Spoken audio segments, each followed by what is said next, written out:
The eye of all the world, the ancients called it. The heart of a lost empire that had lasted for 1,000 years and more. Saint Sophia, the Church of the Divine Wisdom. This was their crowning glory, the glory of Byzantium.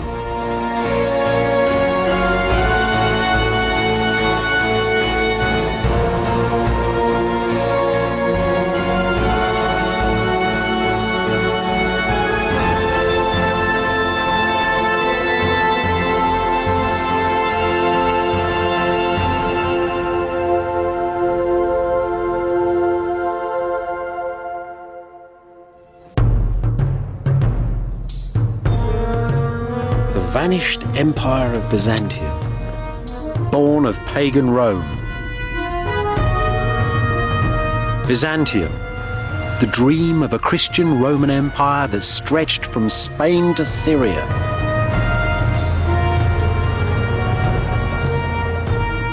Byzantium, whose influence ran from northern Russia down to Nubia upon the Upper Nile. Byzantium, gateway to a lost chapter of our past.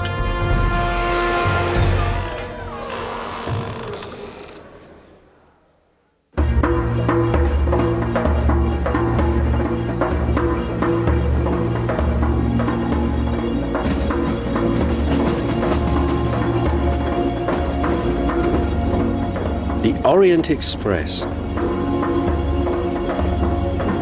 I first travelled this line in the 60s. I bought a ticket at Waterloo Station in London for a ride to Istanbul in Turkey, and a lifelong fascination. It took 3 days to get there. It was hell on wheels, really. Goats in the corridor and communism out the window.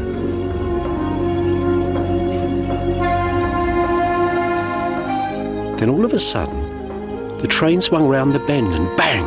The Orient hit me in the face. A great golden city by the sea, set between the east and west. You could see it had been the centre of the world.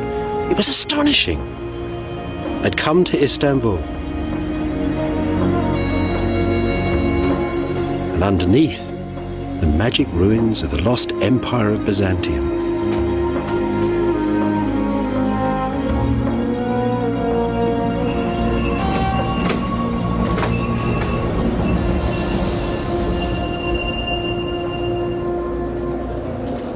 The Orient Express stopped here, in the heart of the old city. I got off it in clouds of smoke and steam, haunted by the ghosts of Greta Garbo and Agatha Christie, by 1,000 spies and archaeologists, by the kings and courtesans of pre-war Europe.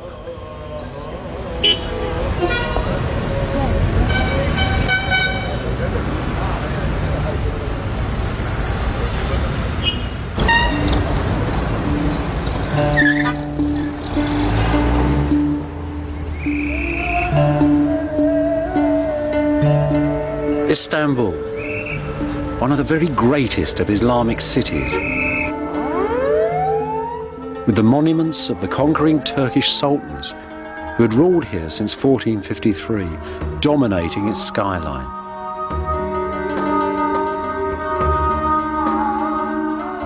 Underneath, though, are much older ghosts, brushed each day by people of the living city, the ruins of Constantinople, capital city of the Empire of Byzantium.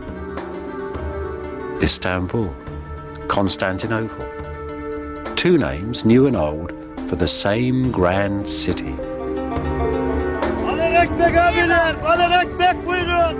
16 centuries ago, in the year 330, the Emperor Constantine, the first Christian Roman emperor, chose this city, then a small Greek town, to be his capital.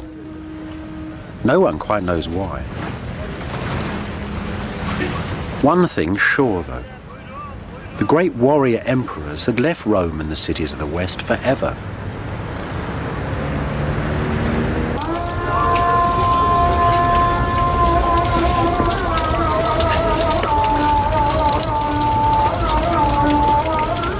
This mosque, The mosque of the Turkish Sultan who conquered the city is built straight on the foundations of the most ancient burial church of the mysterious emperors of old Byzantium.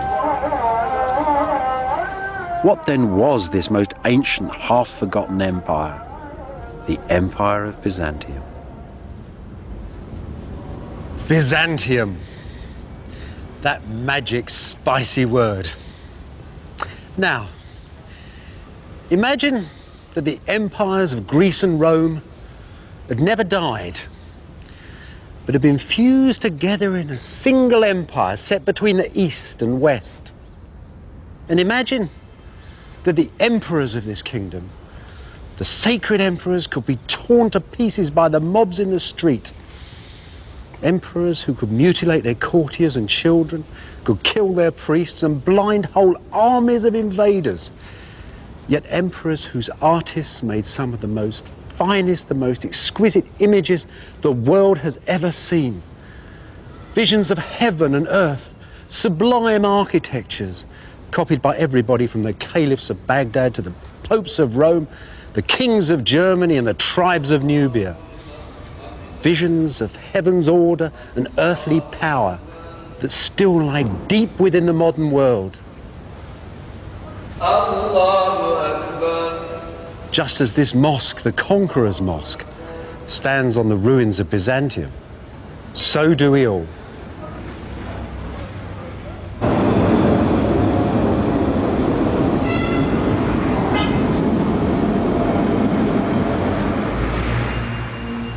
This is where the Empire of Byzantium began, beside this ancient column here on Main Street.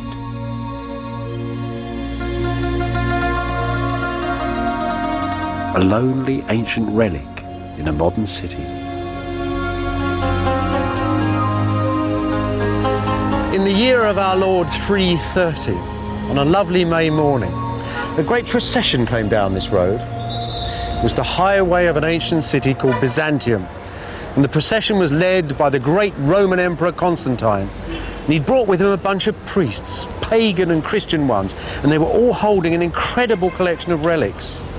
There were 12 baskets filled with crumbs, the residue, it was said, of our Lord's miracle of the loaves and fishes. There was the very axe that Noah made the ark with. And there was a statue that the emperor himself had brought secretly from Rome, a statue of the Greek god Pallas. And at an exact moment prescribed by astrologers, they buried their relics just over there, at the foot of the column. 7 drums of porphyry brought from the Egyptian deserts. And Constantine renamed the city Constantinople and claimed it as the capital of his grand new empire. You know, over the years, the column itself came to be seen as a relic. And the Byzantines, that's the people who lived in this city, called it Christ's nail, because they thought that the great golden statue of Constantine upon the top had something of one of the nails from Christ's crucifixion built into it. And every year on the New Year's Day, that's the 1st of September, the Byzantines turned up at the bottom of this column and sung hymns to Saint Constantine, the founder of their city and the mighty empire called Byzantium.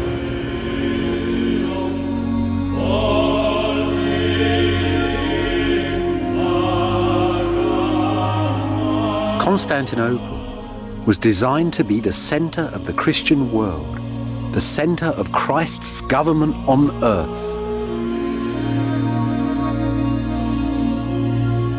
These great cups were made to hold the mystery of Christ's blood inside the city's churches. Churches glowing with Roman gold and ancient holy images.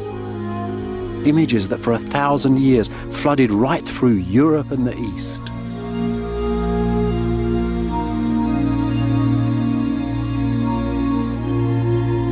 This, then, is Byzantium's first story, the story of how, in 2 short centuries, a dream was made.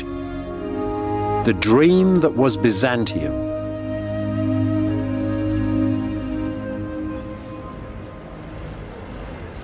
Constantine, the Christian emperor, the man who took the faith of Jesus and the God of Abraham and created the beginning of the governments and churches in which the West still trusts. He was crowned, they say, at York in England in 306. For 40 years he had killed foes and family alike, and when he died, people were so frightened of him that no one touched his body for a week. This was the extent of Constantine's ambition. The late Roman Empire, with Constantinople, not Rome, as its capital. And in the far north, in Germany, the city of Trier, a great imperial garrison. This still shows something of what ancient Constantinople used to look like.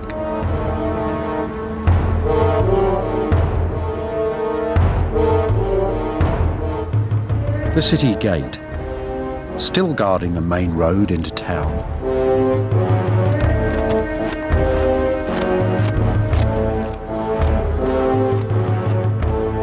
A great grim gate. Like the rest of the northern frontier, Trier was continuously threatened by Huns and Goths and Vandals and a dozen other warrior nations. Constantine the Great, the emperor himself, would have walked down this same passage 1600 years ago.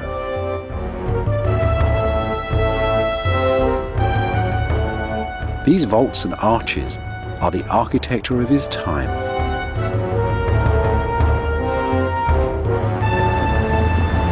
Once you were through the gate, most Roman towns looked much the same. They were, if you like, a sort of an abstract idea of a city, and they were stamped on every landscape from Yorkshire to Syria.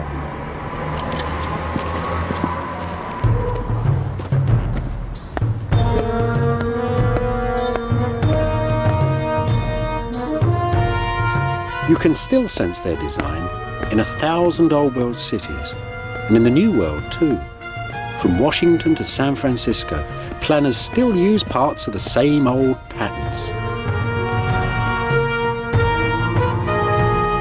All Roman towns had roads like this one, wide thoroughfares that took you from the country to the heart of the city.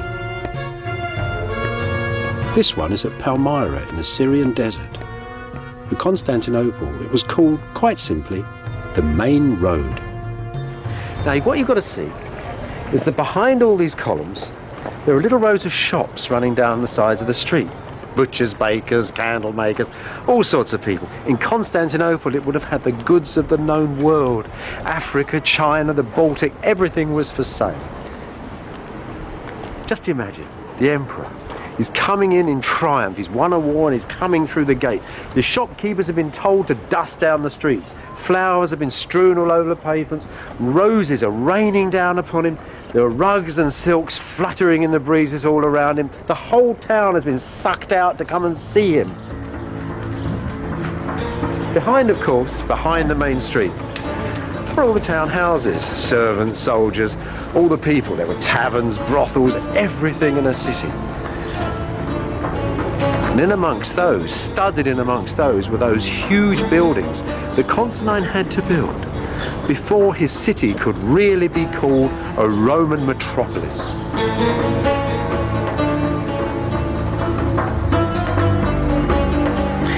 It's only a little building, but it was actually the heart of ancient Palmyra. It's the Senate, the Oval Office, where government was conducted, where the town elders met, where plots were hatched, all that sort of thing. Of course, in Constantine's great imperial cities, this would have been a vast long hall. And quite often, in the central hall of government, great Constantine himself would have sat, where now the altars of Christian churches stand, because this is basically the same building. In the year 360, Constantine's son built a magnificent church at Constantinople, especially for the drama of imperial communion. Next door, those same pious emperors built a giant racetrack, the Hippodrome. You can still see part of its outline in the streets. And here at last, around this old Egyptian obelisk, you can discover something of the atmosphere of ancient Constantinople. the heart of old Byzantium. This stone's like a giant mirror, reflecting all the life that once went on around it. There's the emperor and his family. Constantine's successors come to the royal box to start a chariot race. There's the obelisk in the middle of the racetrack, and the chariots too, 8 of them running all at once. You'd need a lot of luck to win. This place wasn't just a racetrack though. This is a place where people met the emperor and his court. It's the air, the space of Byzantium, 100,000 people roaring as new emperors are presented to them, as captives from foreign wars are brought and thrown at the feet of the emperor. It's the old parliament. It's the real heart of Byzantium. And that scene there, where have you seen it before? Look at it carefully. The emperor's in the middle with his family, just like God. Around them stand the army and the court, just like the saints. Beneath them, begging mercy, are Byzantium's enemies, the damned. It's a grand last judgment right here on earth, with the emperor playing God. So that's it really. The emperor brings happiness and harmony. The theatre brings luck and victory. This is the centre of the world, an image, you might say, of heaven on earth. So if we'd have pushed open the gates of the imperial palace that once stood beside the hippodrome, we'd have really been opening the earthly gates of paradise.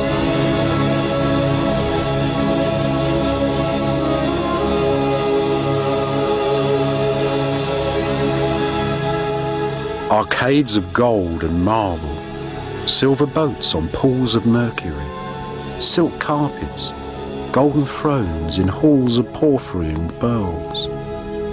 All are gone. Only echoes of them still remain in Syria and Italy. Once, though, Constantinople held the palace of all palaces, the palace of the Christian Empire. Church, hippodrome and palace, Constantine had made a sacred engine that would power Byzantium forever.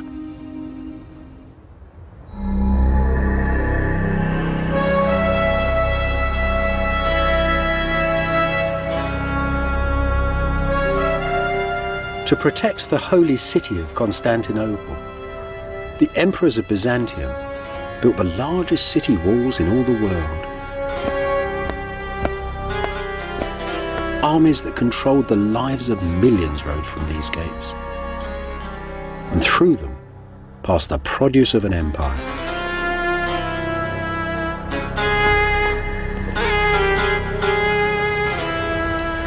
The whole history of this city is in this gate. The great golden gate of imperial Byzantium.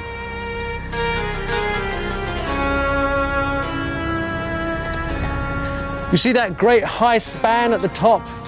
That was once open to the skies. For 600 years, emperors and armies rode through that gate in triumph, coming back from wars against the Persians, the Arabs, the Bulgarians, the Russians. Then there was an earthquake. The gate was blocked.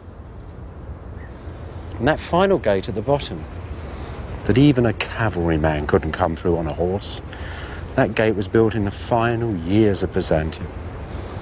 So this is a magic gate. It's a gate of legends. They say its wooden doors were covered with sheets of gold to give the gate its name. They say that the very last emperor, killed fighting on these walls, is buried beneath these stones, waiting for a call to take the city once again. So it's a gate of legend, but above all it speaks of imperial Byzantine power.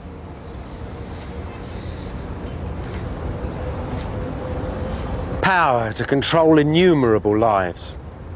You know, there are thousands of blocks in this gate, and each one of them, each tiny mark upon them, made by an individual human hand. Endless lives absorbed in making millions of these blocks. Enough to build the whole city of Constantinople. Now this snowy marble, strange grey lines running through it. is found all over the Byzantine Empire, from Spain to Syria and back to Constantinople. But it comes from one island only, one tiny island in the sea.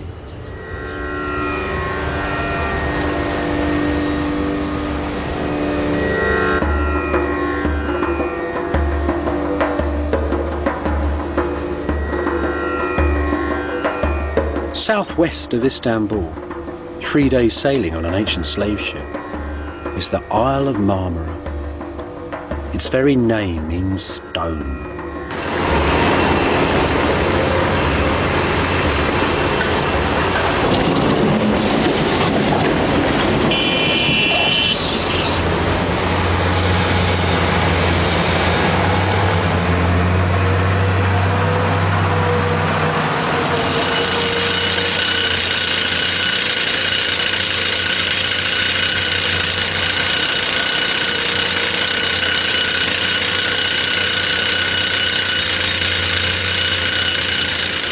In the first centuries of Byzantium, slaves in their tens of thousands worked in these marble hills.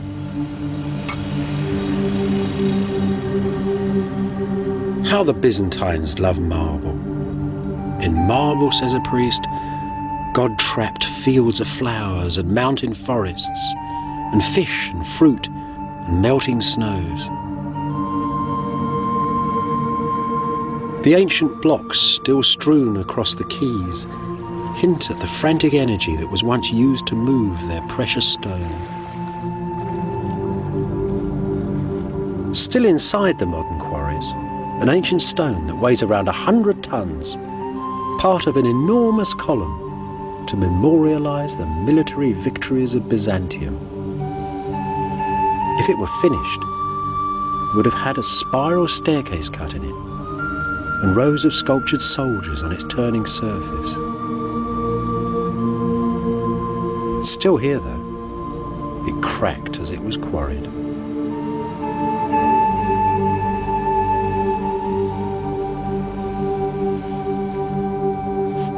In ancient times, these quarries were called the quarries of the Mother of God. They might just as well have been called the quarries of the Mother of Constantinople. The whole city was made here, and it was prefab city. It wasn't just sent off in blocks, everything was finished. If these had been finished and gone to Constantinople, each one had been lettered, it had its exact place in every one of the ancient buildings of the city. This, for example, is the very tip of a building that would have looked like a Roman temple.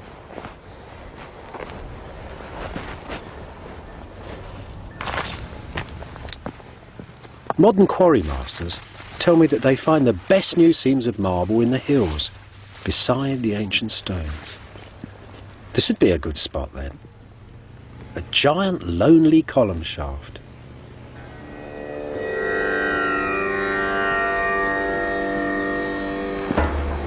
I've seen that same shape, a so-called peacock's feather pattern, cut on a broken column lying right on the main street of old Istanbul.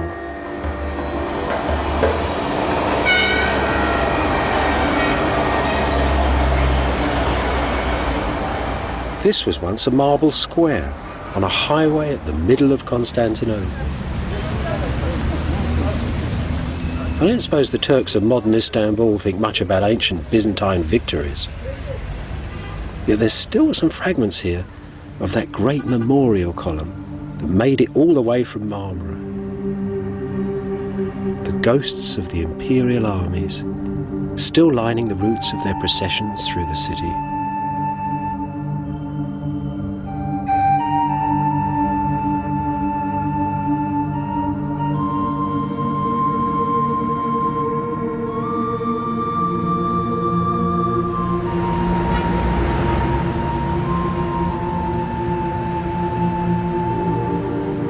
Just as all the ancient roads and sea lanes ran through the empire to Constantinople, so did the rivers of the region, channeled into great aqueducts, bringing treasured water to a thirsty city.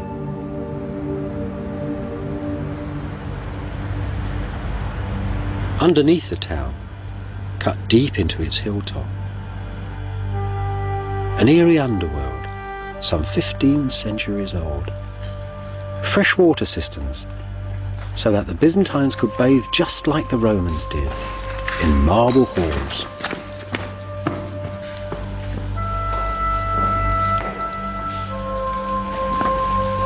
And everything made with the dazzling technology of ancient Rome, father of Byzantium. Marble columns, high brick vaults, the dark forests of Byzantium beneath modern Istanbul.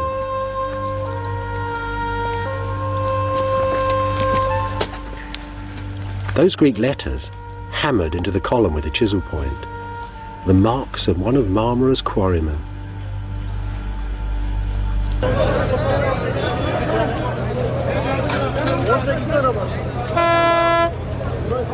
Food, too, flooded into the enlarging city. What a vast logistic exercise, an earthly miracle, supporting Constantinople's 500,000 people, Europe's biggest city. And everything, of course, by hand. There was no food industry. Everything was carried here in boats and carts.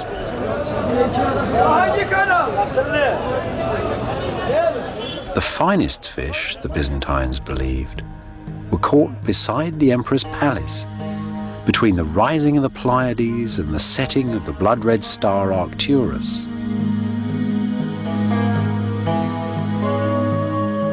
Colours, smells and textures of the ancient everyday. The raw ingredients of Byzantine experience. The world of the ancient Mediterranean.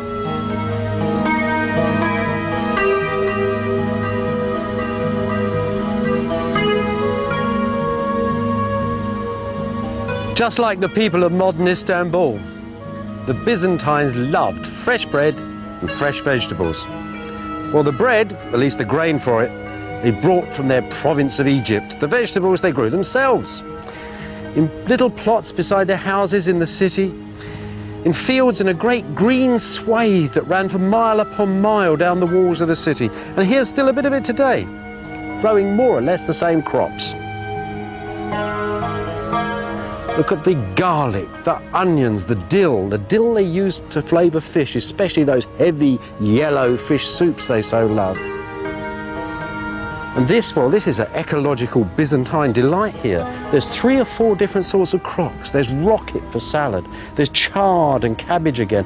All sorts of things, mint, all growing together in a great profusion. And at the end of it all, lettuce to calm your stomach. So when the peasants in the fields just stop there for a moment and straighten their backs to watch the lords of Byzantium, those great history makers riding by, they too could think, we're not having such a bad time either.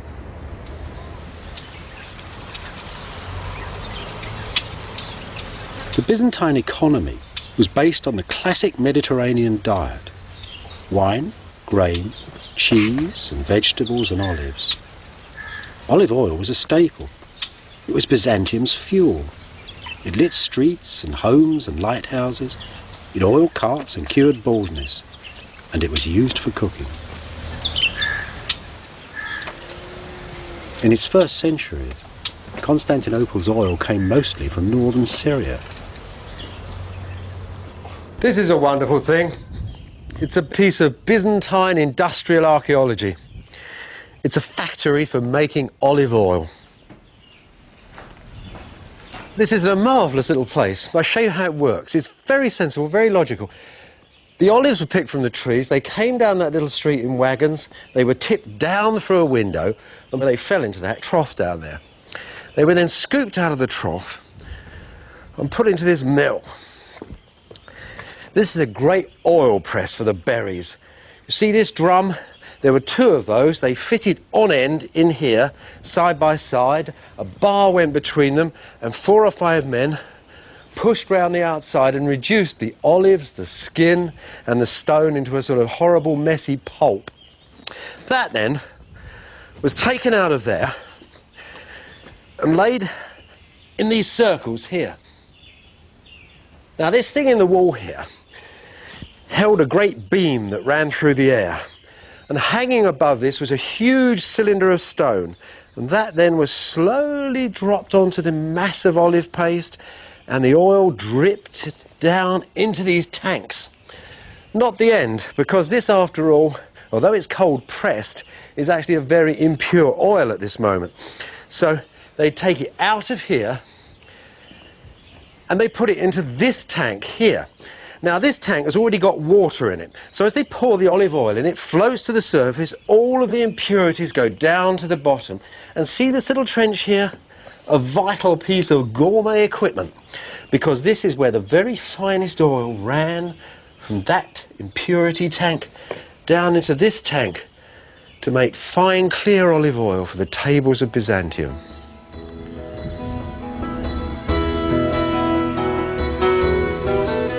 This is Sigilla, one of 300 ancient Syrian villages with Byzantine olive groves. Provincial Byzantium, preserved in fine-cut stone.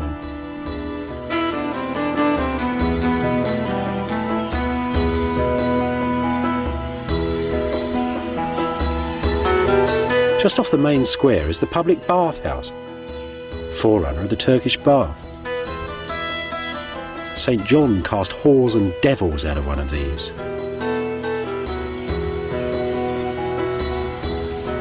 This is Sigilla's cafe come town hall down on Main Street. Old soldiers and half-mad saints got drunk in bars like this. Moneylenders, magistrates and merchants did their business here.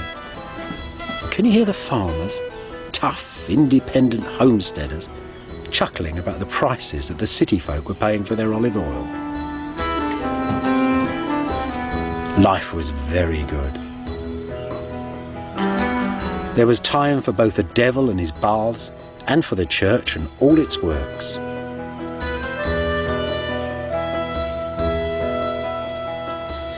If you'd have come up this path 1,500 years ago on the 1st of September, you'd have been accompanied by thousands of people shouting and singing praises to the Lord.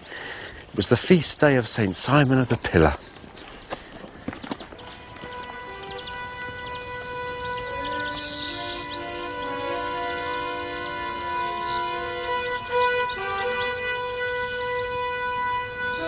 The first place these processions came to was this great baptistry. 10,000 people, whole cities full, had been baptised in this room in a single day. And then out they all went, praising the Lord, onwards to the Church of the Saint.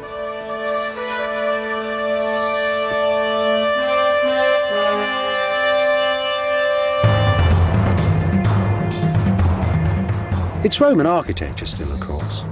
Arches, vaults and column tops. But now there's Christian crosses too. The ancient forms are turning into something else. See? The wind of faith is bending all those ancient pagan patterns. This is the style that would become Byzantium. And at the church's hub, the remains of the 50-foot column on which St. Simon lived. So who was this weird man who lived up a pillar and half the world had come to see him? When he died, they built this beautiful dancing church in his honour. Well, as a young man, Simon had worn clothes so rough they'd made him bleed. Then he dreamt up the idea of chaining his left leg to a large rock. That before he went up the column. But Simon wasn't a nutter. Simon had tremendous presence like an emperor. He sat still and silent. And in these contests between flesh and the devil, it seemed to most people that he was beyond touch. And there he was on his pillar, halfway between heaven and earth, a perfect man to settle disputes. So they used Simon.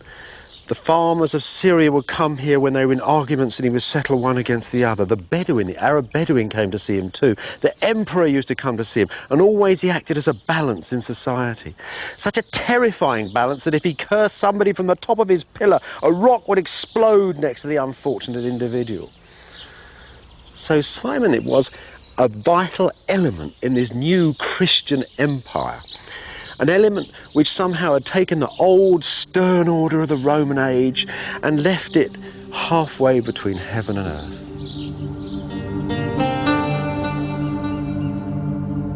In the eastern Mediterranean, in the warm heartland of the pagan world, the first Christian empire, the Empire of Byzantium, had found its balance. It was a good life, a rich life, and there was peace and plenty.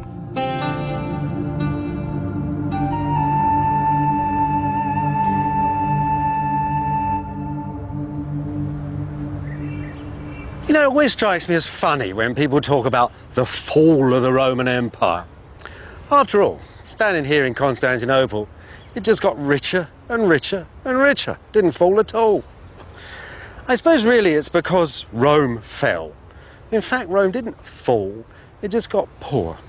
Constantine had moved the capital from the great old cities of the west to here in the east, and with him moved the government, the generals, the artists and the architects. Everybody who made the empire moved with him. So in 475, that's 25 years after these walls were finished, the last Roman emperor of the west, a young man, a junior emperor, sent the crown back here to Constantinople, to New Rome. This was the new city. And I suppose really the story about the fall of the Roman Empire, that's the Western Empire, was really invented in the Renaissance by the popes, who really wanted to get the idea of a pagan empire falling and the Christian empire of the West rising. They're good propagandists like Raphael and Michelangelo to budge them on their way. But the truth is, the real truth is, that old Rome, ancient Rome, had been modelled on the great cities of the East, on Antioch and Alexandria, all those great marble cities. So when you say Rome fell, it didn't fall at all. It simply went back home again.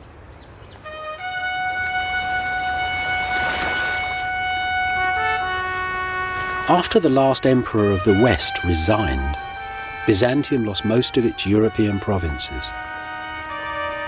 Only for a century, though. By the year 555, brand new Byzantine armies had ruthlessly reconquered some of them. And in northern Italy at Ravenna, they left triumphant decorations in this church as their memorial.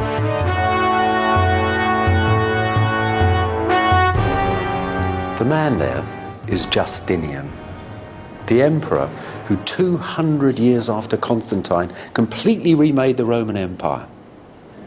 The man who made Byzantium. He was a man, they said, who was gentle and approachable, a man who never showed his anger, a man who in the quietest of voices could order the death of thousands. He didn't organise the empire completely by himself, though. His great strength was as a manager. Those strong faces that surround him were the faces of a great team of men he'd picked together. And he didn't really care whether they were Roman patricians or from the humblest, roughest backgrounds. He himself actually come from a completely illiterate peasant family in Serbia.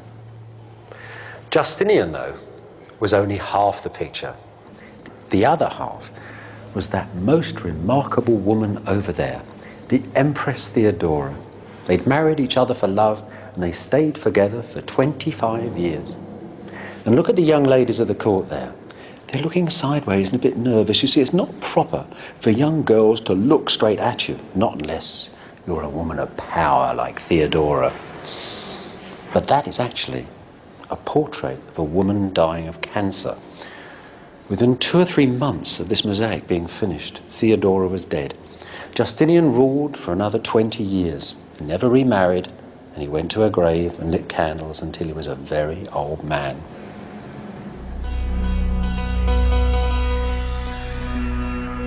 Though Justinian and Theodora restored the Roman Empire, this was no longer the ancient classical world. They lived in a different age, spoke Eastern Greek instead of Roman Latin, and viewed the world in very different ways.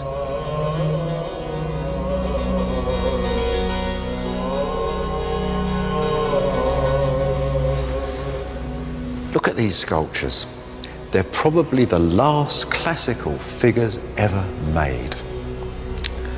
They were made actually in the generations just before Justinian.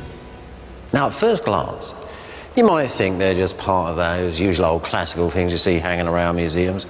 Big stony Alexanders and Caesars all strutting their stuff. But they're not like that at all. They're new, they're different. Something else is going on. It's very simple work, very realistic in a way. Little light cut lines and a day-old beard lightly chiselled on the hard marble as if to emphasise its transience, its insubstantiality. These people are pensive, sad and rather wise. After all, hadn't the saints and bishops told them that this life, this material world, was only an illusion? So naturally, these statues don't strut their stony stuff like Alexander or the emperors of Rome.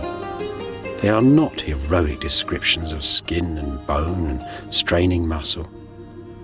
Each man stands inside his own mysterious inner space that each one of us must occupy. And from that space, they look outwards from the soul towards the heavens. As you might expect, if you should move around them, the solid bulk of marble and humanity is seen to be nothing more than an illusion.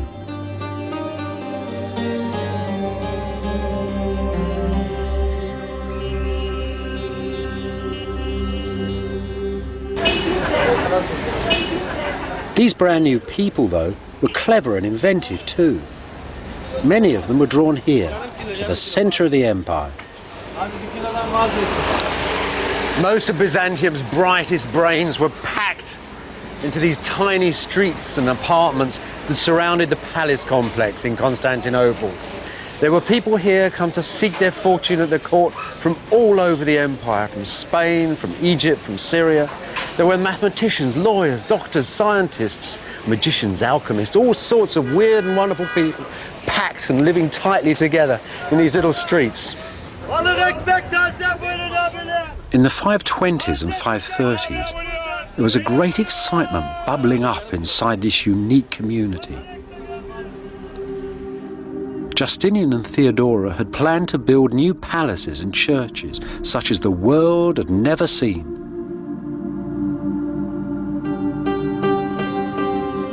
The ancient forms, arches, vaults and column tops, were being used for something revolutionary. Something that will be echoed in 10,000 different churches for 1,000 years and more. The style that is Byzantium.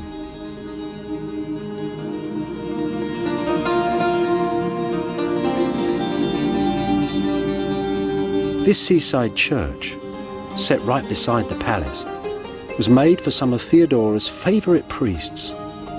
It was probably the work of one Anthemius, a famous physician and mathematician. This was where the style began.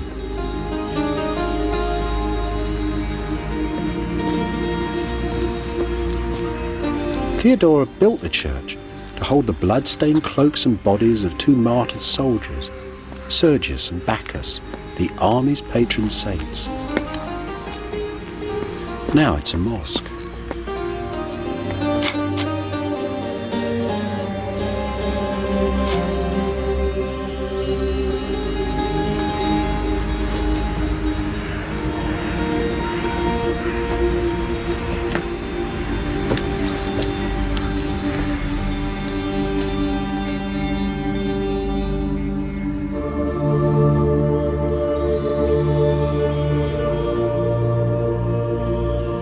Anthemius' subtle compass has transformed all the usual ancient forms.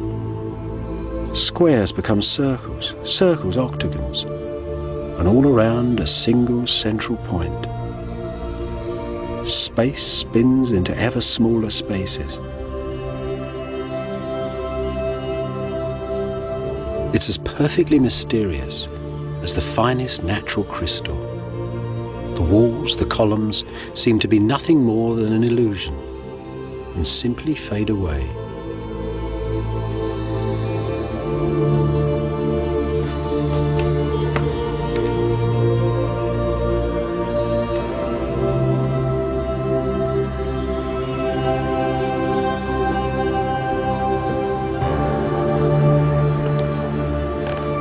Just look at that great big glorious dome, like a huge melon, divided into 16 sections and held by 8 wonderful swinging arches on those extraordinary V-shaped pillars and 28 columns through the church.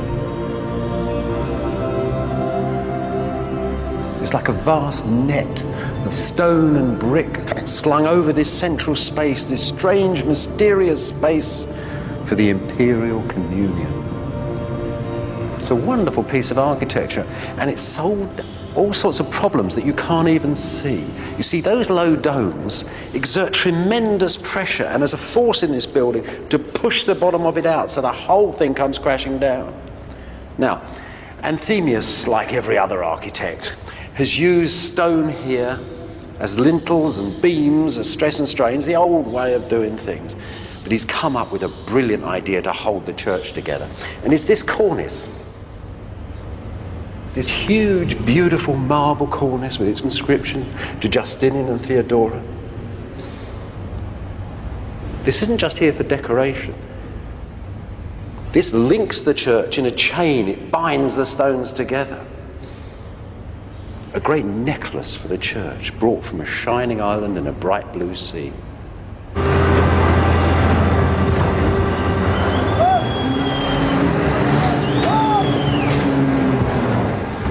Throughout Justinian's long reign, the Marmara quarries were hard at work, shipping stone for a new crop of imperial churches. This was building on a grand scale, churches for every country in the empire. But the biggest of them all was a new church for the imperial communion at Constantinople. For this, the quarry masters were cutting larger and yet larger versions of Anthemius's clever interlocking cornice. Here's a piece of one of those stone chains under construction. And here's its secret. Each block was held to the next block by a great iron bracket held in lead that ran between the two stones. Anthemius's engineers use rather a lot of iron in their buildings. It's part of a whole new series of techniques that allow them to think more daringly, more bravely than any other architects had done before. Above all, it enabled Justinian himself to have the ambition to conceive of the greatest dome the world has ever seen. Such mysterious cargoes, such magic marbles from across the empire, now sailed the seas and came to the holy city of Byzantium to be gathered up upon the site of the imperial communion. This is the finished dream, the tense climax of all of ancient engineering. A lively frame, built with prayer and pragmatism to hold the largest dome the world had ever seen. This, though, is just the outside of a sacred theatre. Inside, a forest of columns rises up in ecstasy. The walls, glass and gold and marble, light and dark, insubstantial and illusory, seem to simply fade away.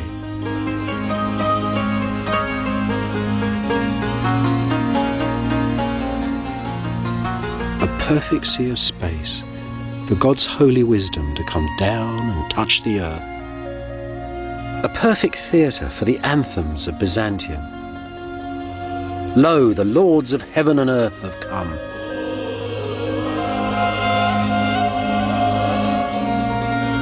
Blood-red columns of Egyptian porphyry were taken, so it was said, from the Temple of the Sun at Rome. The church's wooden doors from Noah's Ark.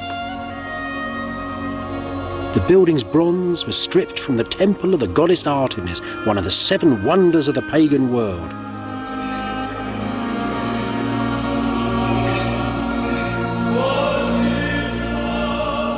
No wonder that the building has itself become a legend.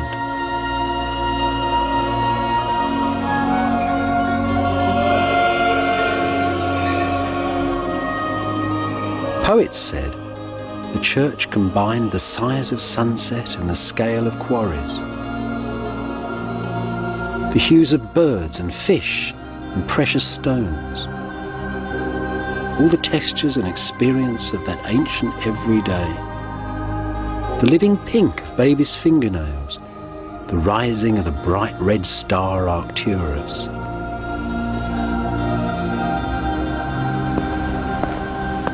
In Byzantine, in Greek, this church was called the Church of Hagia Sophia, the Church of Holy Wisdom. All of Justinian's enormous empire, its wealth, its piety, its pagan heritage, was gathered up inside it.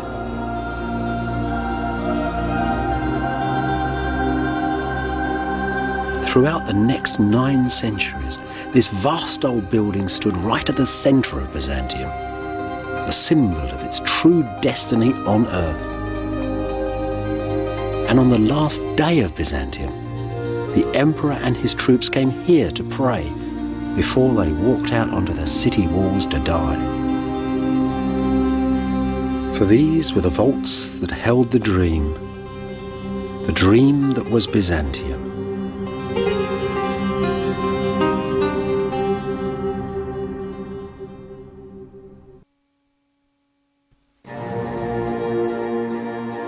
Pictures of Mary, Jesus and the saints. Images from the long-lost empire of Byzantium. This is a journey of discovery, a search for the origins of Western faith, a tale of ancient battles that changed the world forever.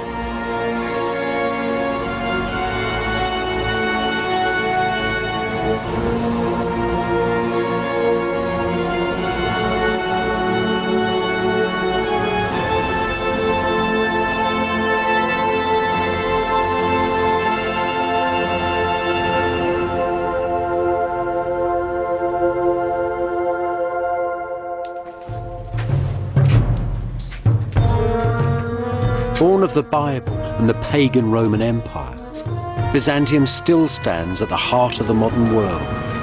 Its ideas of heroes and of villains, of government both good and bad, and the right of law. All the cities of Byzantium held holy images within them. Sacred pictures, it was said, that came from heaven. They were carried into battle. People died to save them from destruction. This is their story.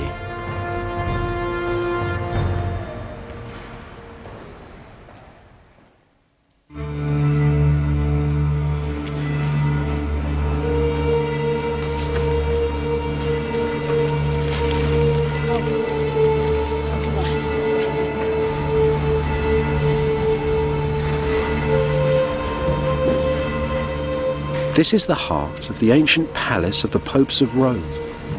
It's centuries older than the Vatican and filled with holy wonders. Believers say that Jesus Christ once walked upon these steps, that they were taken from Pontius Pilate's palace in Jerusalem. The steps were brought to Rome in the first centuries of Christianity and are reverenced still by millions of people every year who pass up them on their knees, deep in penitential prayer. Inside the ancient chapel at their top, Rome's most holy picture, an image made, so it was said, not by human hands at all. A portrait so powerful that when, deep in the Dark Ages, the barbarians stood at the gates of ancient Rome, the awe-inspiring image crippled the tribesmen with its paralyzing gaze and sent them running back to Germany.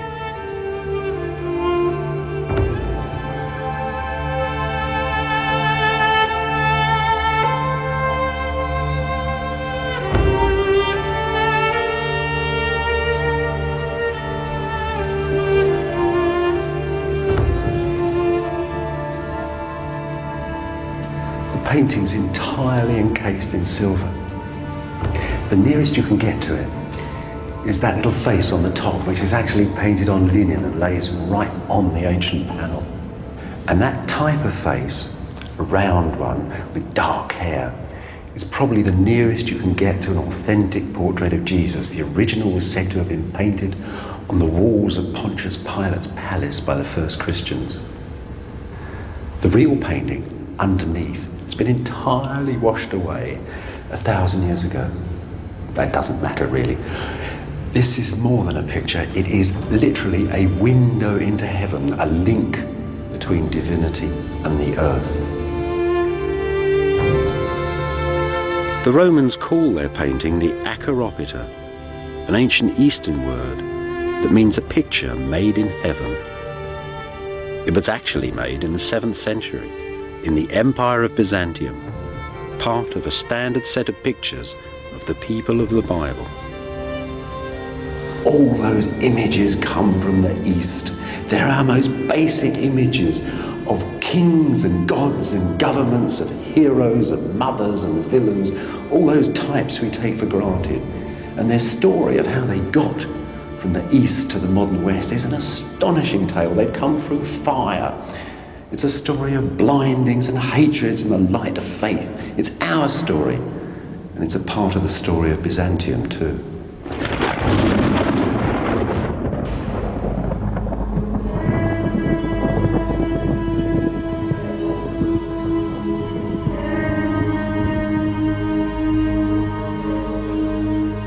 The story starts in the year 360, just a few years after the Roman Empire had accepted Christianity, when a pagan pilgrim came here to the Greek sanctuary of Delphi to ask the god Apollo if the ancient pagan images would ever again be honoured and worshipped in the ancient ways.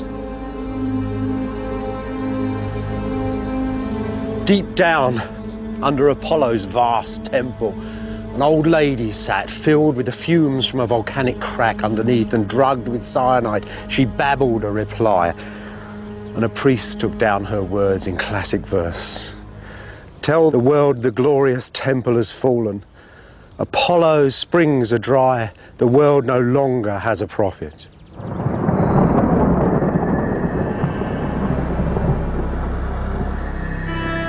Using the signs and symbols of the ancient gods, Apollo's priest had just announced the ending of the pagan world.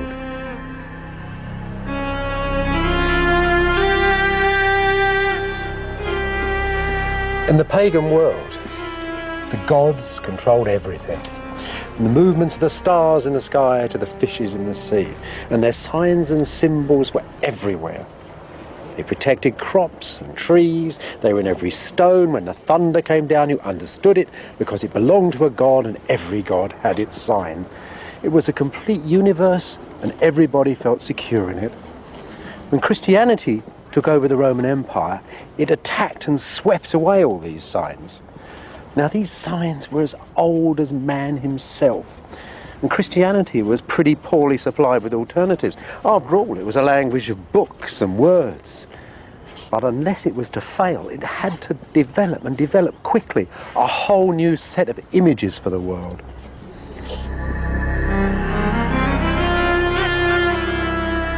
The trick, the genius, you might say, wasn't just to swap this ancient chaos of 10,000 pagan signs and symbols for a single set of Christian images, but to find a quick way of spreading these Christian images and pictures right through the ancient Mediterranean.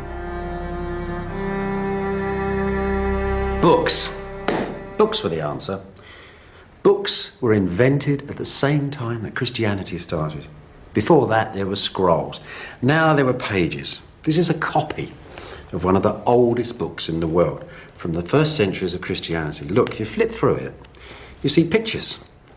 They're illustrating the narrative. If that would have been a Christian book, it could have gone from one end of the Mediterranean to the other and taken a whole set of Christian pictures, a story for the walls of a church. Well, that's just a copy. These images, these ancient images, are so precious that real books of that age, from the 5th century, some of the oldest pictures in the world that have come from books, are now not in books but trapped in glass.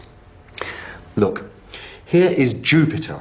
This is a pagan book illustrating pagan poetry, and it's a picture of Jupiter, the king of the gods, and he's got a halo.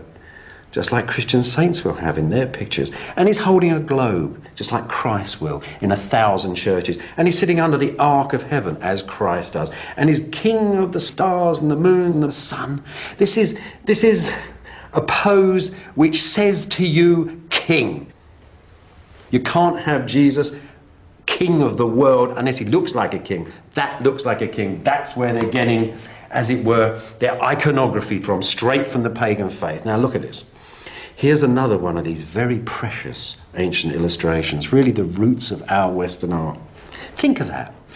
When you make gestures today, when you go victory or communism, fascism, bang, bang, you're doing universal gestures. They get emotions in you immediately. This said to the early Christians similar sorts of things. Look, here is a Roman general and his mistress and a friend having dinner.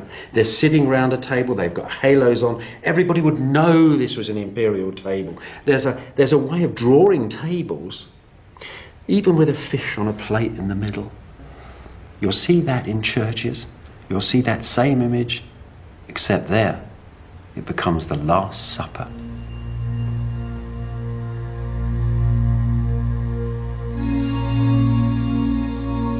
The first imperial images to tell the stories of the Christian Bible, to symbolize its faith, came from this city, 1,000 miles to the east of Rome. Ancient Constantinople, now Istanbul in modern Turkey.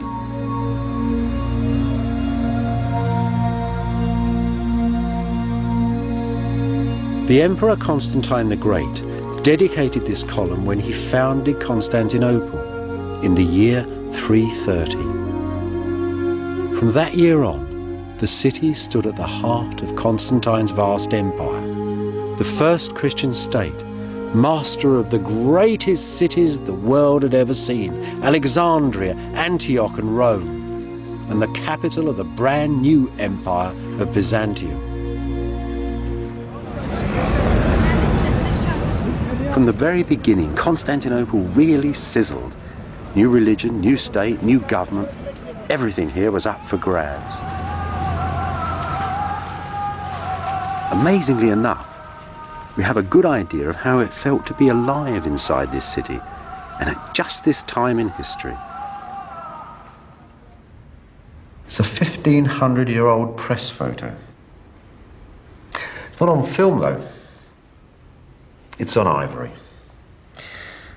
There's the pulp of the poor old elephant's tusk. The Byzantines imported ivory from India and from Africa. This probably came from Africa because it's so enormous. Would have come, of course, through Egypt, up through the empire to Constantinople. The Byzantines loved ivory. They thought it had a texture like living skin. This, then, is the only glimpse we have of life in Constantinople in about the year 420. It's a procession. Two priests are carrying the bones of St. Stephen of Jerusalem on a royal carriage into the imperial palace of Byzantium. The mighty emperor Theodosius II is walking with his ministers and soldiers right through the center of the city. Theodosius' procession would have passed up this very street. This is modern Istanbul.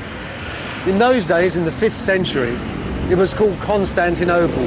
We're walking between the docks and the ancient centre of the city. I suspect it was much the same in those days, but there would have been thousands of people watching the emperor on his way to the palace. Do you know, these processions, especially at that time, were a very tense affair. These sort of cities, these great classical cities, were 1,000 years old, but the Christian bishops that ran them were starting to look at them with brand new eyes. The times really were a-changing. They saw the rich on the way to church to tend to their souls, kicking beggars out the way by the doors of the church, children mutilated by their parents to make them look more pitiful. And they saw the rich women walking, they said, with 1,000 meals swinging from their ears, and they didn't like what they saw. The Christian bishops wanted a moral city, a sexless city, a pure city, and a more equitable city too. So that, perhaps, is why the emperor isn't sitting in his carriage, but walking in the street and carrying a candle with his courtiers, from the bones of a poor man from Palestine riding in the royal coach. The emperor's procession was on its way to a grand square, halfway between the palace and the court church. I think our ivory procession would have passed through here, right through the heart of the ancient city. Now, you see that Turkish bath over there? That's in about the same place as the gate on our ivory. And see the great high dome on the gate? And see that figure of Christ, that face of Christ on the gate? That was such a famous figure. It was called Christ of the Gateway, the most famous and influential portrait of Christ. It was copied from the great shining ivory statue of Zeus of the Seven Wonders. That was parked in a palace just over there. Now, think of our procession moving along. You see, they're going past this great portico, 3 high stories of it, people peering out arches, looking down, swinging their incense, pleased to see the saint arriving in the city to make the New Jerusalem, joining heaven to earth. And over there, look, that's about a spot where the church, the brand new church of St. Stephen is being built. It's ready to receive the relics, but they haven't finished the roof and the tilers are still working away up there. But the Empress is proudly waiting by the door, holding a cross. And that is quite extraordinary. For the first time in the ancient world, the centre of attention is not the emperor, but an empress. She carries the cross of victory. She receives the holy relics into her church. It's probably the Virgin Empress Pulcheria. In that most ancient language, signs and symbols, the little ivory is telling us about an ancient revolution, and one that still affects the world today.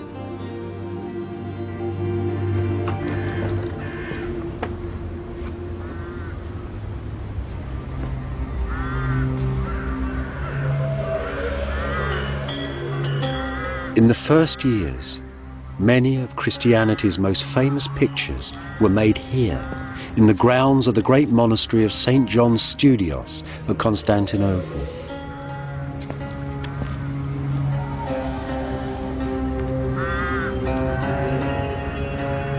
These monasteries were Pulcheria's holy battlegrounds, the places where she conjured up the sacred images and metaphors with which she waged her earthly arguments.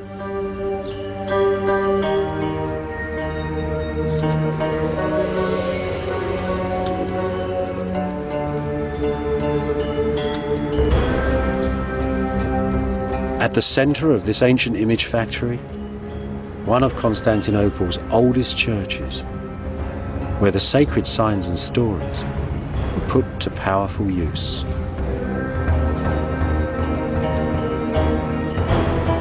Imagine that it is Easter, April the 15th, 428, and that this nice new church is filled with all the nobles of Constantinople, men downstairs, women upstairs in the galleries.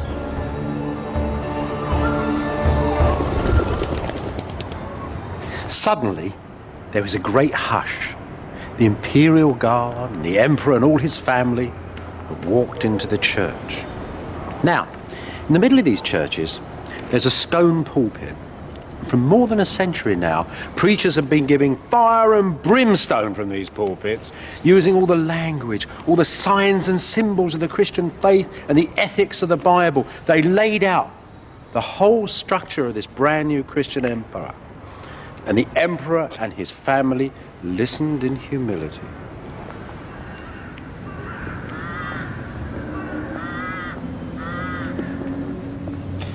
Right on this line here, there was an altar rail. It separated the main body of the church from the high altar. Only the emperor and his priests were allowed in here, close to the divine mystery of communion. In 428, though, things were rather different. Theodosius, the emperor, was usually accompanied to the altar by his sister, Pulcheria. They'd ruled together since they'd been children, two frightened toddlers in a palace filled with intrigues and plots for the succession. When she was 14, Pulcheria had hit upon the answer. She dedicated an altar to her own virginity and to the rule of the emperor. From that moment on, they ruled a strange, sacred couple like Joseph and Mary, and there were no plots for the succession. It had also given Pulcheria a unique role within the church. On that particular Easter day, though, things turned out rather differently. Pulcheria's way to the altar was barred by the new patriarch of Constantinople, one Nestorius. He said that only men could enter the sanctuary. Pulcheria was aghast. Her new role as a virgin had projected women in a different way. She was as pure as gold, she said. She had kept herself as soft as fleece to receive the Holy Spirit. Have I not given birth to God, she cried. Nestorius, though, was a man of the old school. He preferred to see women as the daughters of Eve, that unfortunate lady who dabbled in snakes and sex and sin. You, he said to Pulcheria, have given birth to Satan. And there you have it, really. The three roles of women laid out in the early Christian church: sinners, virgins, and mothers. By opening the debate, Pulcheria had not only advanced the role of the Virgin Mary and women in Byzantium, but it defined the role of women in Christendom forever.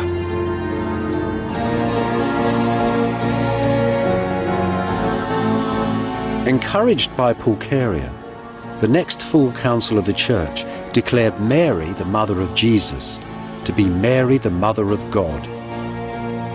It was a defining moment. Nestorius' challenge to the Empress Pulcheria was now seen as an insult to the Virgin Mary. He was declared a heretic and exiled.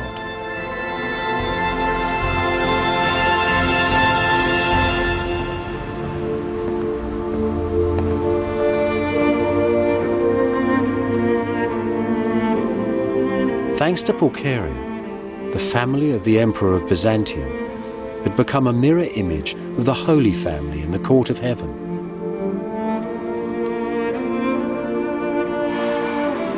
That is why these medieval emperors offer their city and an image of this church, St. Sophia, Byzantium's cathedral, for the protection of the Virgin Mary. Christ's mother is their mother too. After Pulcheria, the emperors of Byzantium ruled by divine right and by right of birth, and all later Western kings imitated them.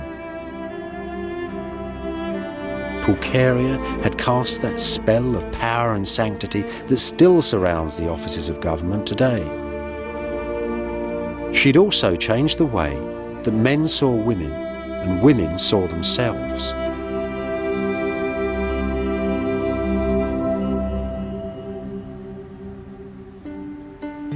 Once more, ancient images tell the story. Pagan Greeks and Romans loved public displays of sexuality inside the city.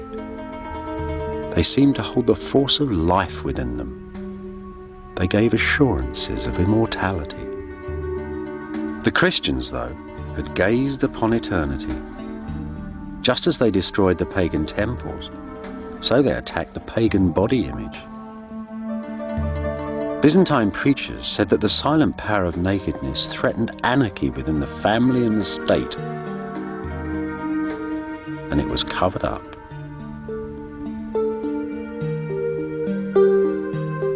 Women like Pulcheria, who once had flaunted wealth and beauty at the public baths, now lived regretful, celibate, in hermits' huts inside their marble palaces. No longer was each man an Alexander and every woman Venus.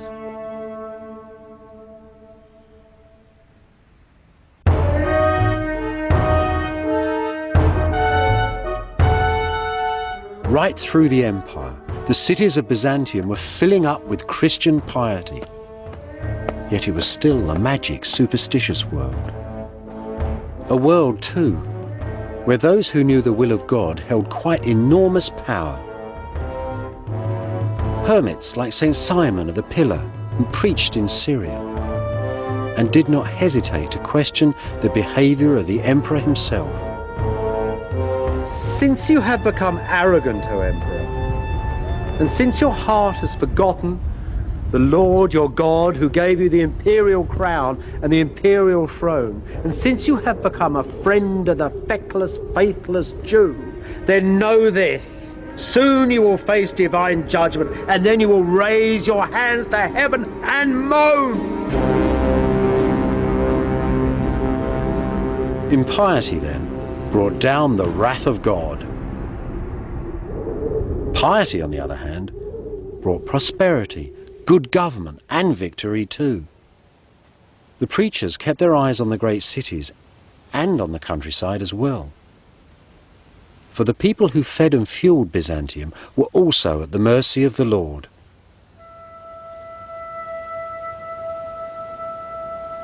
Deep in Turkish Anatolia, this little village was once the city of St. Michael of 10,000 angels, famed for its fine churches.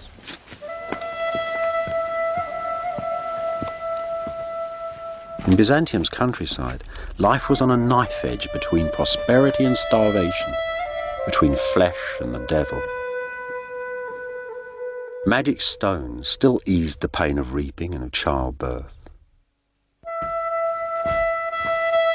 Magic images, half cockerel, half snake, all dressed in armour, still kept the evil eye at bay. Byzantium was built on the memories of this pagan past, sometimes even from the same old stones.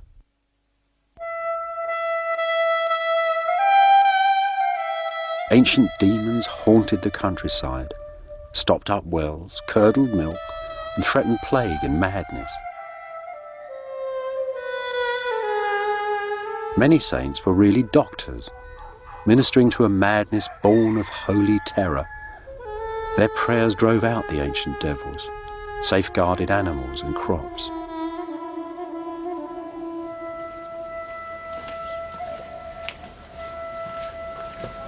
For archaeologists, of course, such goings-on are very hard to excavate, yet sometimes there are clues to them, still lying on the swelling earth.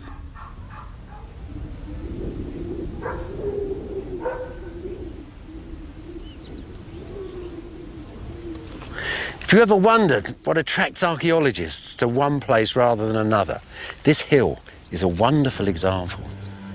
Just look at its shape. It's a bit strange in the landscape. Look at all this white stone. This is building stone. Well, that's interesting, you might think. But then I found this. See? It's a very rare piece of marble, just like the Byzantines used to use to clad the walls of buildings. So it's quite a rich building. Here's a bit of the roof. So we got the walls and the ceiling, everything you could need. What the devil is it? Well, look a bit closer. And here you can find something absolutely unique. This field is studded with tiny little bits of glass. These bits of glass are very special. These are mosaics, and they were made from the 5th to the 7th or 8th centuries. That makes this field unique. Look around, and you'll soon discover why such a sophisticated city church was built here deep in the countryside. Long before the Christians took over its magic, this area had been a pagan sanctuary, a place of sacred springs and running waters, a little paradise. Well, this is the place that's given this region its name. Old Turkish Yurme, Greek Germia, Roman Thermae. That's a hot spring over there. Once it was a great pagan shrine. That Christian church then, that Christian church on the hill with those mosaics, perhaps that's its exact descendant. It's a magic place. Once there were many places like this in Anatolia. Once upon a time, in the early years of Christianity, a pagan washerwoman called Hypatia said that she would become a Christian only if she could see the face of Jesus for herself. And straight away, the story goes, she found a portrait of the Lord floating on the waters of the village spring. and she was very frightened and clutched the picture to her breast. And then Hypatia found she had two pictures, the original panel and another imprinted on her dress. It was a miracle. Such powerful images, fallen straight from heaven and mysteriously duplicating, are called acheropita.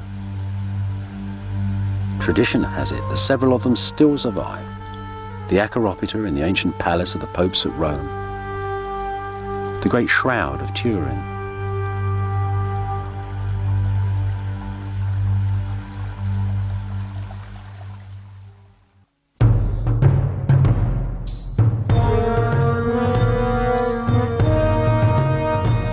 In the 6th century, Hypatia's panel painting became Byzantium's battle icon, a picture to paralyze the enemy with a terrifying gaze. With such miraculous signs and symbols, how could the Byzantines ever lose? Yet lose they did, and with that loss, Byzantium and all its signs and symbols were forever changed.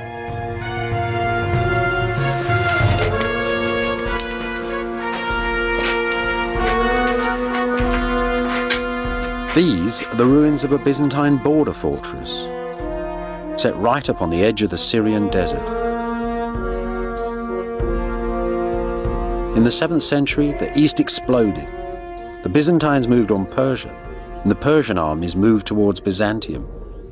Vast battles rolled back and forth across these plains for a quarter of a century and more. These magisterial armies with their gold and silver and their standards and their generals and all the panoply of ancient war. And at the end of it, all of Persia was destroyed and all of Byzantium had been sacked except one city, that of Constantinople. And at the same time as this tremendous battle was going on, small tribes were infiltrating up through the empire. One of them brought bubonic plague. It was so bad in Constantinople that 10,000 people a day died from it. The bodies were piled in a fortress and a terrible smell of death hung over the city.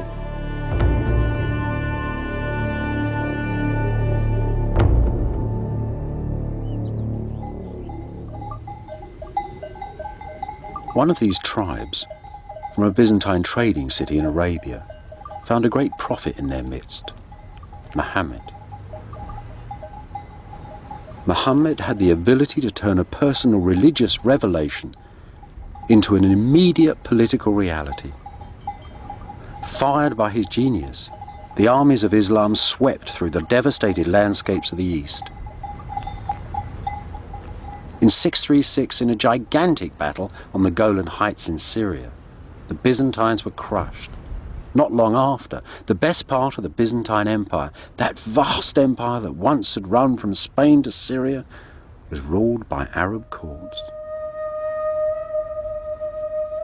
At the same time, the nation of the Slavs had broken through the northern Byzantine defences on the Danube and were raiding south, down into Greece and even threatening Constantinople. Old Byzantium was completely broken. An ancient way of life was coming to an end. The story of the Syrian city of Apamea could serve for 100 others.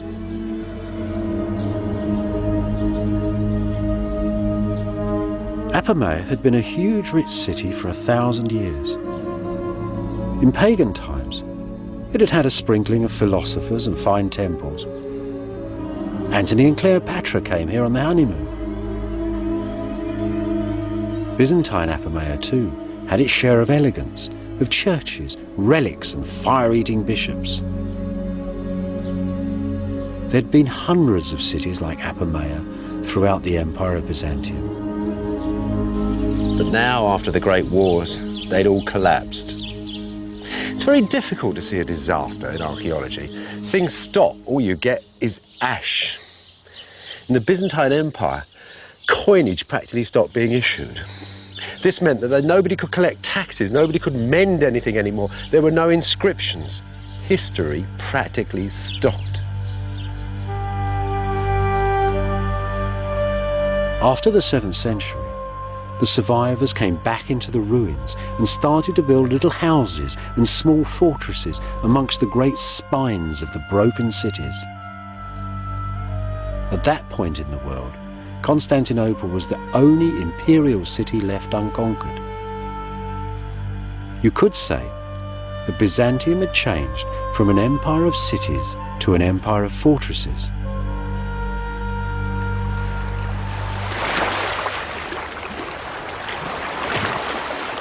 Much of 7th century Constantinople must have looked like this.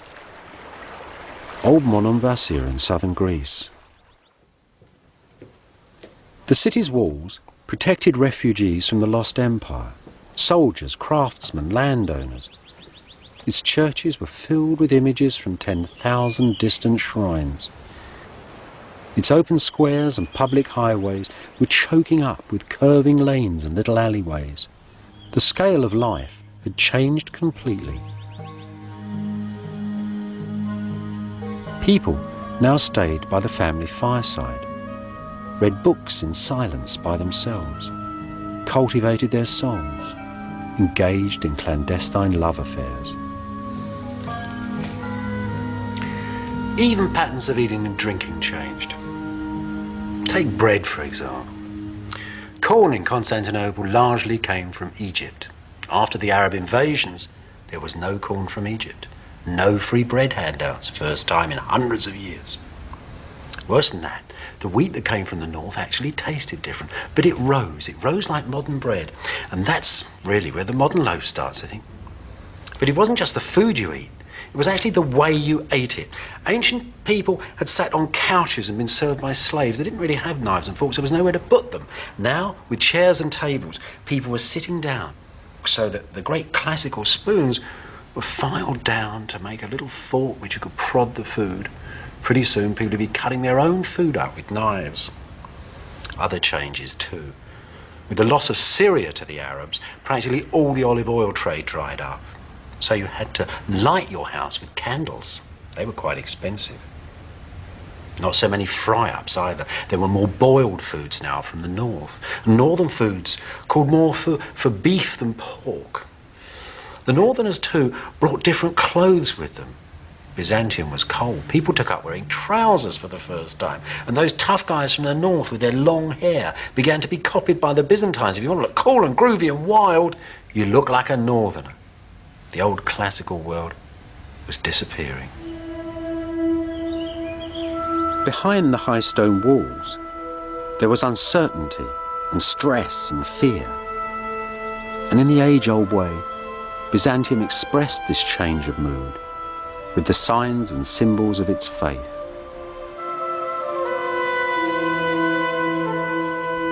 This is a very good example of what I mean.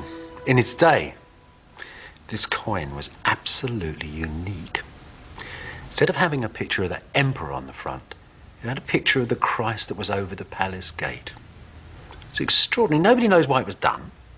One sure thing it did. It cut the Arabs off from using it because they didn't agree with religious portraits. So the Byzantine exchequer was sort of shut off from them from this moment because the coins had a picture of Christ on. There's another side to this too. There were lots of Byzantines at the same time who didn't like pictures of Christ. There was a debate broke out inside Byzantium whether it was a good idea or not a good idea to have images. It was a debate that went on with blindings, burnings, maimings and ferocity for over 100 years, and it changed Byzantium forever.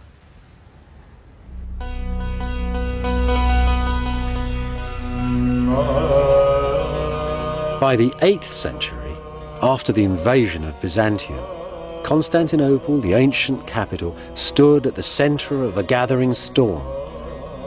A storm called iconoclasm, which means quite literally the destruction of the images.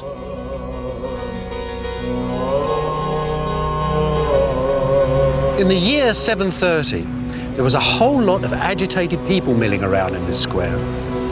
They'd come here because they'd heard that the emperor wanted to take down the great picture of Christ that hung above the palace gateway. They loved the picture. They didn't want it taken down. It healed the sick. Now, this painting stood under the great high arches of the palace gate somewhere over there. And a soldier put up a ladder to go and get the painting, and somebody rushed out of the crowd and pushed the ladder down and killed the soldier. But the other soldiers took the painting down and arrested the person who'd killed their friend, and they had her executed.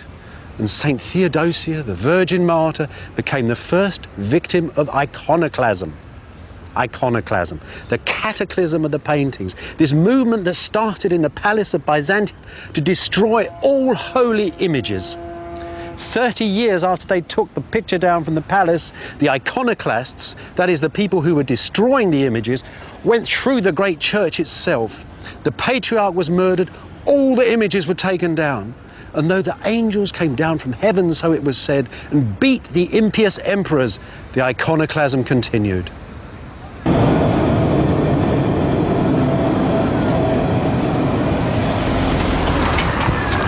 Glass mosaics were pounded into dust, books were ripped apart, wooden panel paintings chopped into pieces, and the blood of the holy images, so it was said, soaked the clothing of the iconoclasts. It wasn't only little things either. The monuments of the city were actually covered in images. This, for example, was part of a great milestone that stood at the centre of the city. The emperor decreed that the sacred image of the Virgin that it contained should be scraped away and a picture of his favourite charioteer put up in its place. What on earth was going on?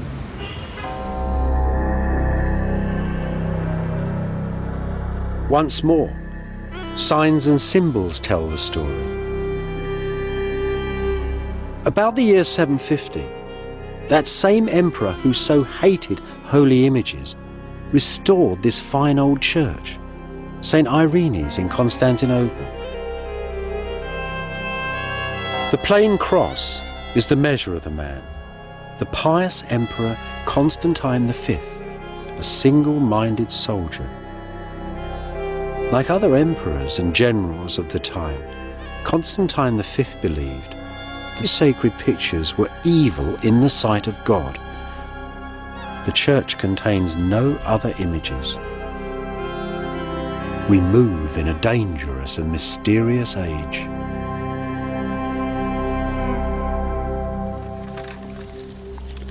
Part of the dark mystery of iconoclasm was actually solved a few years ago in the Vatican Library by the study of this old book. Now this book, well, it was clearly more than 1,000 years old, but the text in it was twice as old as that and more. This is called Ptolemy's Handy Tables, and it was written in ancient Alexandria in Egypt, and it describes all the passages of the stars and the sun and the moon through the sky. What was so remarkable about this copy of it was not simply its beauty, but also the fact that it had been written at the height of iconoclasm, right at that burning beginning when every image in the churches were being destroyed. Now the key of this book, and the central image of it, is this beautiful plate in the front. And it shows you, it's a sort of a diagram from the most ancient world of astrology. There's the zodiac signs around the edge, all those wonderful old signs, all added together to make a sort of cosmos. And in the middle, this iconoclast artist has actually painted Apollo, the sun god. This is the ancient Greek world. It revolves around the sun. And there's Apollo in his chariot sailing through the sky. Isn't that extraordinary? These pious emperors who think so deeply and so hard about Christianity put Apollo in his chariot at the centre of the universe. Why didn't they have done that? The truth is, of course, this man is interested in these old pagan values. He's thinking of luck. Charioteers, his favourite charioteers, ran races and won them in the centre of Constantinople. The charioteers brought luck and victory to his city, and that's what these iconoclasts wanted. They wanted a pure Christianity, but they wanted that most ancient virtue, luck.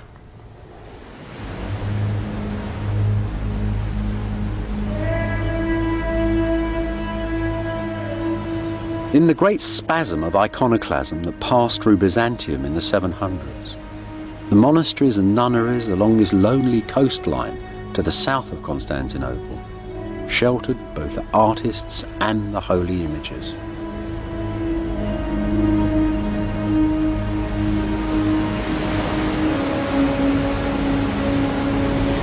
The battle for the icons ebbed and flowed throughout Byzantium like a summer storm. But you know, those pictures never really left the people. They were too much beloved.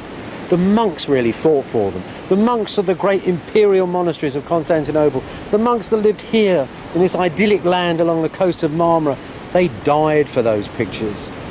There were icons too, even in the royal palace. The ordinary people liked them. The people in the royal family liked them. Constantine V's own son was married to a girl from Athens called Irene, who kept icons in the palace. Now, Irene was an interesting lady. She wanted the icons back. And when her son finally became emperor in his own right, she took him back to the room where he'd been born, a room of shining porphyry, and had him blinded and restored the pictures. That terrible story of Irene wasn't the end of the iconoclasm. 50 years later, they were still torturing people who liked pictures. A painter called Lazarus had his hands forced down on sheets of red-hot iron to stop him painting, and still he got a paintbrush in his crippled hand and painted a new image of the Halkid Christ on the gate of the imperial palace. And that, as the people of the city knew, was the restoration of the pictures.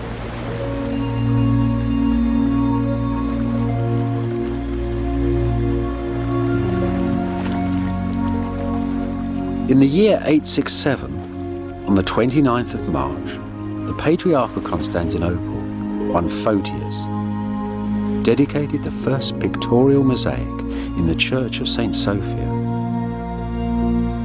the great cathedral of Byzantium.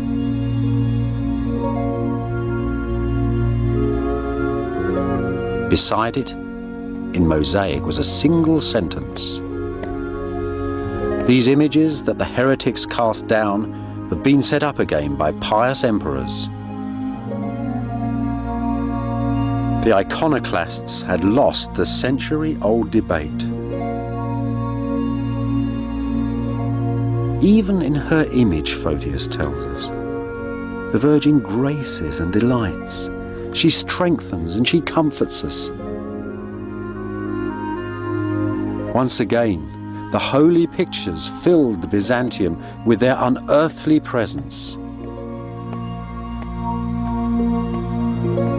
In St. Sophia, images of Christ were placed up in the dome and here, above the church's central door, where only the emperor could enter.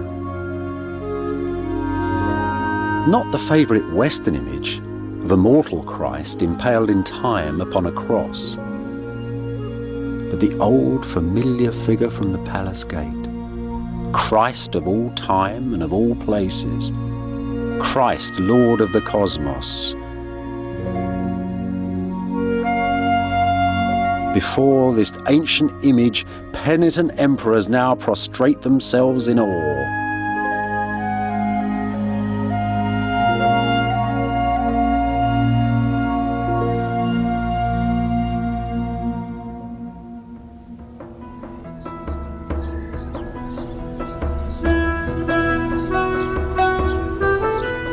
Not long ago, there was a better ending to this story.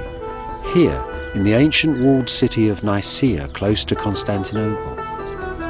In the first years of Byzantium, the Christian creed had been written in this pretty little city, and approved here too, by the first council of the church. Over the following centuries, Nicaea had filled with little churches. One of them, a miniature St. Sophia, decorated with mosaics that celebrated the return of icons after the iconoclasm.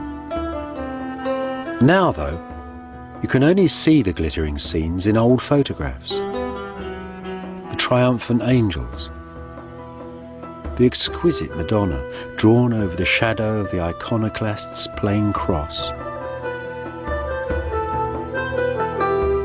All of this was blown away in the Greek and Turkish wars of 1922, and each side still blames the other. How is it that people can show such tremendous ferocity to such quiet beauty, such passive images? Well, I think it depends upon the way you look at pictures. You see, that Virgin that stood here in the nave of this church, like the one in St. Sophia, wasn't like a Western picture. It wasn't just a picture of a woman in a blue dress sitting on a chair with a sacred baby. It wasn't like a record of an event. These pictures were actually intended to actually take part of the identity of the Virgin, part of the eternal cosmic identity of the Virgin. Something was there at the beginning of time and there at the end of time, and you had it in your church. As every little icon, every little picture throughout the empire refracted these bits of holiness throughout the empire. The emperors didn't want that. They wanted to gather all that dispersed holiness around their own person in the city, along with the sacred relics inside their palace, just as they collected the taxes. So they wanted that power to themselves. But the Byzantines came from one of the most ancient cultures of the Middle East. The people wanted their images. So the triumph of the pictures, you might say, is really a compromise. The emperor gets his sacredness, his divine power and his taxes in Byzantium, and the people get their pictures. The compromise is the most indelible aspect of the Byzantine identity.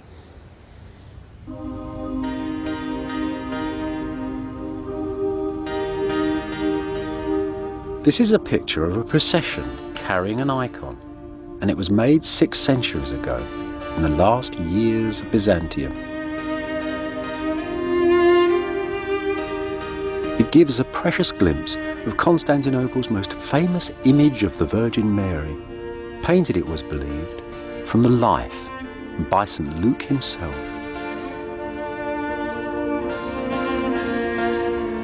Underneath are some of those who centuries before had fought iconoclasm and found their way to paradise.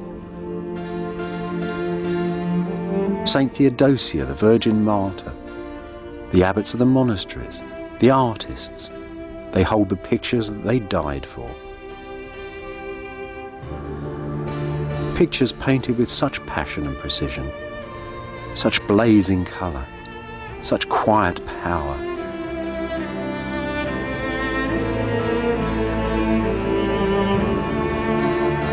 They say that on the last night of Byzantium, on the evening of Monday, the 28th of May, in 1453, just hours before Constantinople fell to the armies of the Turks, that the Virgin came down into her city for the last time and took her picture back to heaven.